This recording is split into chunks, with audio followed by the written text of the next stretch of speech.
সকাল সকাল চলে গেলাম শ্বশুর বাড়িতে 14 বছর বাদে। তো সেখানে গিয়েই সব থেকে প্রথমে আমরা কি করলাম, জেঠু জেঠিমাকে প্রণাম করে নিলাম। জেঠু জেঠিমা মানে এটা হচ্ছে আমার শাশুড়ি মায়ের জা, আর এটা হচ্ছে আমার শাশুড়ি মায়ের ভাসুর। ওনারা আন্দুলেই থাকতেন। বাবা কি করেছিলেন, ছেলেপুলেকে নিয়ে বাক্সারায় চলে এসেছিলেন। তো এরা এখানেই মানুষ হয়। তারপর ওপরে চলে গেলাম। ওপরে চলে যাওয়ার পর দেখলাম দু যা কী করছে, গরম গরম লুচি ভাজছে।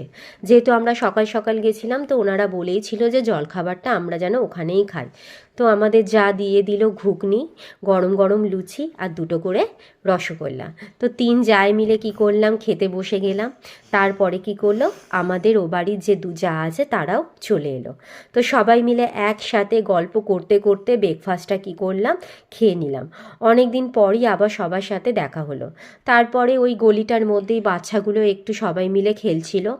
আমার দু জায়ের একটা একটা করে ছেলে, আর আমাদের ওখানের দু জায়ের হচ্ছে দুটো ছেলে একটা মেয়ে। তো টোটাল আমাদের মুখার্জি বংশের আবার হচ্ছে 3 ছেলে 1 মেয়ে।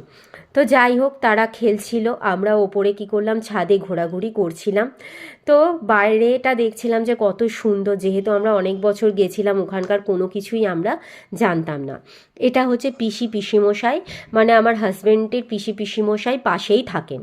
তো ওনারাও ছাদে এসেছিলেন, তো কথা বললাম। ওনাদের বাড়িতেও আমরা গেছিলাম, যেহেতু একদম পাশেই ছিল।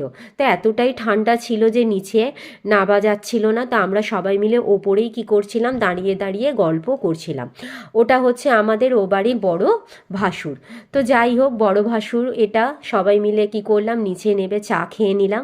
ব্রেকফাস্টের পরেই এই যে আমার মেজো যা তো গরম গরম চা দিয়ে দিলে, এবং বড় যা কী করছিল, মাংসের জন্য পেঁয়াজটা রেডি করছিল। তো খুবই মজা হলো, যেহেতু অনেক দিন পর যাওয়া হলো ওখানে, তো যার জন্য প্রচুর রকম কথাবার্তা হলো। এরপরে আবার আসছি।